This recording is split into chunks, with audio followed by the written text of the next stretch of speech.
नमस्कार प्यारे युवा साथियों।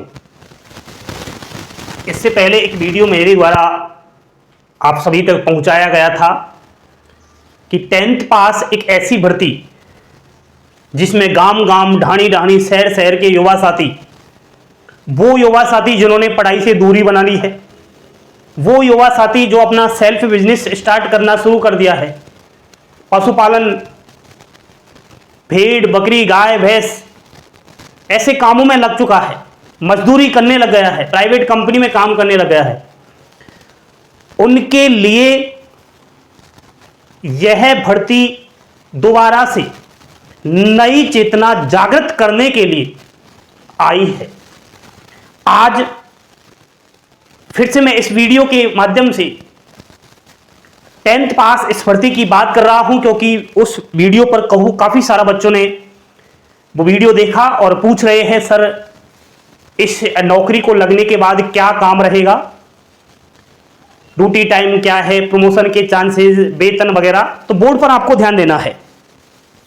चतुर्थ श्रेणी कर्मचारी भर्ती 2024-25, चतुर्थ श्रेणी कर्मचारी, इस पर वित्त विभाग ने अपनी मंजूरी दे दी है, सरकार की मोहर लग चुकी है और कभी भी नोटिफिकेशन इसका आ रहा है। एग्जाम्स सितंबर में होगा, 8 महीने है आपके पास। तो साथियों, ये चतुर्थ श्रेणी कर्मचारी की जो भर्ती है ऑल इंडिया सभी के लिए है। कार्य क्या रहेगा चतुर्थ श्रेणी कर्मचारी का?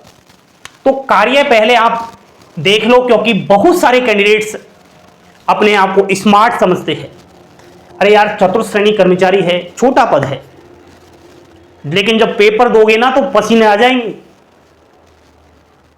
कोई भी पद छोटा और बड़ा नहीं होता, सरकारी नौकरी लगनी जरूरी है। कार्य क्या रहेगा एक चतुर्थ श्रेणी कर्मचारी का? तो कार्यालय के समस्त गतिविधियों की निगरानी। आपकी जो ड्यूटी रहेगी वो ऑफिस में ही रहेगी, कार्यालय में ही रहेगी। समस्त गतिविधियां, कौन सा स्टाफ किस पद पर है, कौन सा स्टाफ आपसे क्या काम करवाना चाहता है, किस स्टाफ की कहां ड्यूटी है, जिस कार्यालय के अंदर आपकी ड्यूटी है वहां पूरा का पूरा कार्यालय की एक तरीके से आपको, वो कहते हैं ना, मेंटेनेंस व्यवस्था, ऑनलाइन व ऑफलाइन फाइलों का प्रबंधन करना। फाइलें आजकल ऑनलाइन भी होती है और ऑफलाइन भी काम होता है, तो उनका देखरेख, किस फाइल को कहां रखना है। आपसे कह दिया जाए, मान लिया जाए कालीचरण जी की फाइल को लाइए, अब आपको यही पता नहीं कि फाइल कहां रखी है तो कैसे लाओगे? तो फाइलों को बिल्कुल अपने अनुसार जगह पर रखना और संबंधित अधिकारी को उसके कहने पर लाकर देना। कार्यालय की साफ सफाई करवाना, एक शब्द पर ध्यान देना, साफ सफाई करवाना, न कि करना। इसीलिए आज मैंने ये वीडियो बनाया है, जानबूझकर। मुझे पता है किसके दिमाग में क्या चल रहा है। कुछ विद्यार्थियों के मैसेज भी आ रहे थे, कह रहे थे चतुर्थ श्रेणी कर्मचारी है, साफ सफाई का काम करना पड़ेगा। वही सफाई, अरे यार, हर चीज को समझना सीखो। नहीं जानते तो कोई कह रहा है उसको मानना सीखो। ये चतुर्थ श्रेणी कर्मचारी का काम है कार्यालय की साफ सफाई करवाना। वहां अलग से सफाई कर्मचारी का पद रहेगा। आप 4th ग्रेड हो, चतुर्थ श्रेणी कर्मचारी, वहां सफाई पियून का अलग से पद रहेगा। तो हाँ, यह जरूर जिम्मेदारी है आपकी कि आपका जो भी संबंधित अधिकारी है उसके ऑफिस की साफ सफाई आपको करवानी पड़ेगी, उस सफाई वाले से। सफाई नहीं करवाओगे तो फिर कहीं ना कहीं जो सफाई वाला है उससे कोई नहीं कहेगा, आपसे ही बोला जाएगा कि साफ सफाई का ध्यान क्यों नहीं रखते हो। और वहां भी ऐसे थोड़ी है आपसे जो मन चाहे वो आपसे, जैसे आपका नाम है राकेश, तो राकेश जी कहा के बोलो, राकेश जी क्या आपने ऑफिस की साफ सफाई नहीं करवाई, ऐसे बोला जाएगा। ना कि ऐसे बोला जाएगा अरे राकेश साफ सफाई क्यों नहीं की आपने, ऐसे नहीं बोला जाएगा। हर जगह का फर्क पड़ता है साथियों। आप गवर्नमेंट से एम्प्लॉय लगोगे, कोई प्राइवेट नहीं हो कि आपसे जो मन चाहा वो बोल रहा है। नेक्स्ट, पार्किंग, पेयजल, बिजली। बिजली में जनरेटर भी होता है, इन्वर्टर भी होता है। कोई लाइट वगैरह खराब हो गई, कार्यालय में अचानक लाइट से चली गई कोई काम रुक ना जाए इसलिए देख रेख कर लेना। अब वहां पर इलेक्ट्रिकल वाला अलग है, वहां पर ये नहीं कि आपको जनरेटर का काम करना पड़े, लाइट देखनी पड़े, आपको बस निगरानी रखना। पहले बोल दिया गतिविधियों की निगरानी, आपको देखना है कि इलेक्ट्रिशियन ठीक से काम कर रहा है क्या, लाइटें ठीक चल रही है क्या, केवल देखना है अपनी आंखों से, न कि आपको काम करना है। समझ रहे हो मेरी बात? फर्नीचर आदि की निगरानी, ठीक है। एंड दोस्तों, चतुर्थ श्रेणी कर्मचारी का आपने कार्य देख लिया। अब ये चतुर्थ श्रेणी कर्मचारी 100 विभागों से अधिक विभागों में नौकरी लगने वाले हैं। सबसे बड़ी बात यह है कि इनका विभाग का नाम तो उपखंड है, उपखंड कार्यालय। 100 से अधिक विभाग है। कौन कौन से विभाग? विद्यालय, गांवों के विद्यालय हुए, शहरों के सरकारी स्कूल हुए, वहां नौकरी। तहसील कार्यालय, पटवार भवन, पंचायत भवन, पीडब्ल्यूडी ऑफिस, अस्पताल, पीएचडी ऑफिस, जल संसाधन विभाग, विद्युत विभाग, नगर पालिका, नगर निगम, नगर परिषद, विधायक कार्यालय, सांसद कार्यालय, सचिवालय और विधानसभा, राजभवन।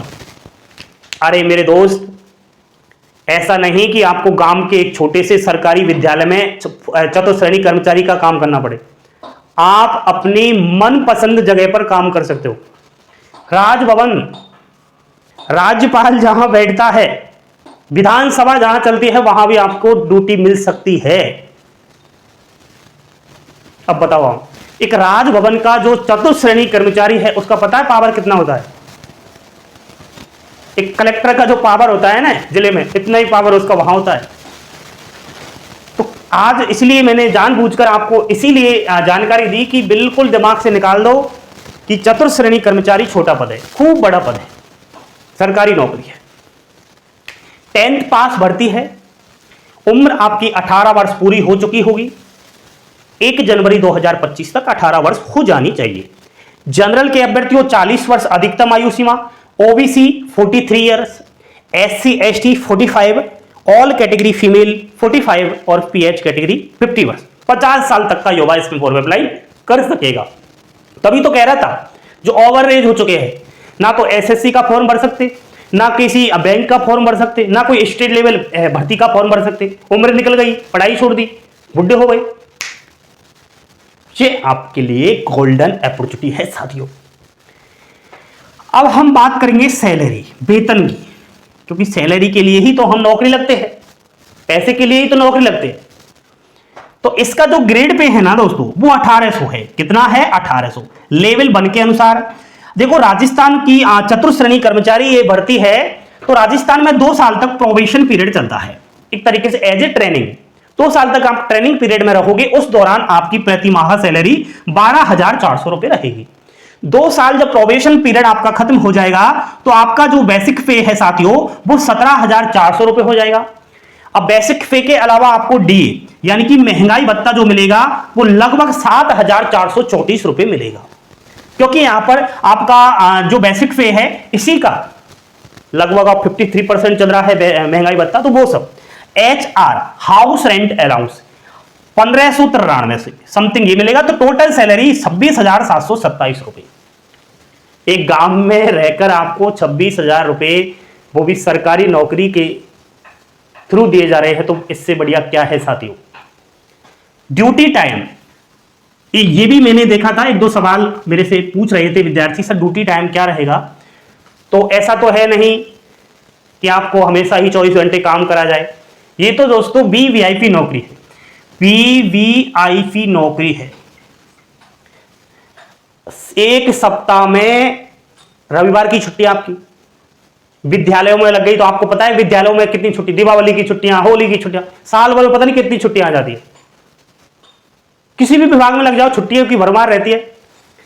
तो गर्मियों में आपका ड्यूटी टाइम सुबह 8 से 2 बजे तक, बस 1 मिनट भी ज्यादा मत करो। ओवर टाइम कोई कुछ, एक बच्चा कह रहा था सर नाइट में भी काम। अरे यार, आप कोई गार्ड की ड्यूटी कर रहे क्या? आप चतुर्थ श्रेणी कर्मचारी, आपका रात में क्या काम है? कोई भी रात का काम नहीं, कोई भी ओवर टाइम नहीं, फिक्स। जैसे स्कूल में बच्चे पढ़ने जाते हैं ना, वही आपका टाइमिंग रहेगा। गर्मियों में 8 से 2, सर्दियों में 9 से 3। प्रमोशन, प्रमोशन आपका खूब है दोस्तों। आप 5 साल नौकरी कर लेना, एलडीसी के पद पर प्रमोशन हो जाएगा आपका, अगर आप 12th पास हो तो। और एलडीसी से यूडीसी, आप यूडीसी तक प्रमोशन ले सकते हो अगर ग्रेजुएशन आपने किया है तो, डिपार्टमेंटली प्रमोशन खूब है इसमें, ठीक है। चतुश्रेणी से आप एलडीसी बन जाओगे। तो ये सारी बातें तो कर ली है, लेकिन यहां तक हम पहुंचेंगे तो उससे पहले हमें एक बड़ी जो नदी है उसको पार करना पड़ेगा। उस नदी को पार करे बिना हम इन चीजों का सपना देख रहे हैं कि चतुश्रेणी कर्मचारी का काम क्या रहेगा, कौन कौन से विभाग है, सैलरी क्या। अरे सैलरी तो तब मिलेगी ना, पहले पाठ्यक्रम तो जान लो, पेपर को फाइट करना पड़ेगा यार, पेपर देना पड़ेगा, तब जाकर सैलरी मिलेगी, ऐसी थोड़ी ना है। तो इसमें दोस्तों एक तो हिंदी का पार्ट है, तो मुझे लगता है कि हिंदी के 20 प्रश्न आएंगे, 2 अंक के रहेंगे तो 40 प्रश्न। अंग्रेजी 20 प्रश्न, 2 अंक, 40 प्रश्न, 40 अंक का हुआ।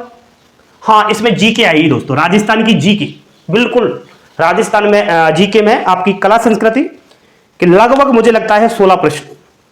हाँ, राजस्थान की ज्योग्राफी 14 प्रश्न, और इतिहास और करंट अफेयर्स 10 प्रश्न, ठीक है। और आपके गणित सामान्य एक छोटा सा बेसिक सा गणित पूछा जाएगा। तो ये आपका है जीके 40 की, हाँ 40 प्रश्न और गणित 20 प्रश्न हो गए ना। 80 नंबर की जीके, गणित 40 की हो गई। 200 अंक का पेपर है आपका टोटल, 2 घंटे का पेपर है और 1/4 नेगेटिव मार्किंग रहेगी। ओएमआर बेस पर ये होगा, ठीक है। ऑफलाइन आपका पेपर होगा, ऑनलाइन नहीं है। अब ये भर्ती तो राजस्थान की है, सुन लिया आपने, लेकिन इसमें राजस्थान के अलावा मध्य प्रदेश, बिहार, उत्तर प्रदेश, महाराष्ट्र, जम्मू कश्मीर, दिल्ली, किसी भी भारत देश के कोने में रह रहा अभ्यर्थी जिसमें 10वीं पास की है, वो भी राजस्थान में आकर के इस भर्ती का फॉर्म अप्लाई कर सकता है। लेकिन हां, उनको अपनी जो आरक्षण का लाभ मिल रहा है आपके राज्य में वो नहीं मिलेगा। जनरल के बराबर आपकी 600 रुपए फॉर्म की फी लगेगी और जनरल के बराबर ही आपको कट ऑफ से गुजरना पड़ेगा। तो ऑल इंडिया भर्ती है, कोई दिक्कत वाली बात नहीं है, आप बिल्कुल लग जाओ तैयारी में। तो जानकारी पसंद आई हो, इस चैनल को सब्सक्राइब कर लो। अभिषेक क्लासेस हमेशा ऑल इंडिया सभी जॉब अपडेट्स की महत्वपूर्ण अपडेट आप तक पहुंचाने की कोशिश करता है। Like share subscribe. Thank you, धन्यवाद। जय हिंद, जय भारत।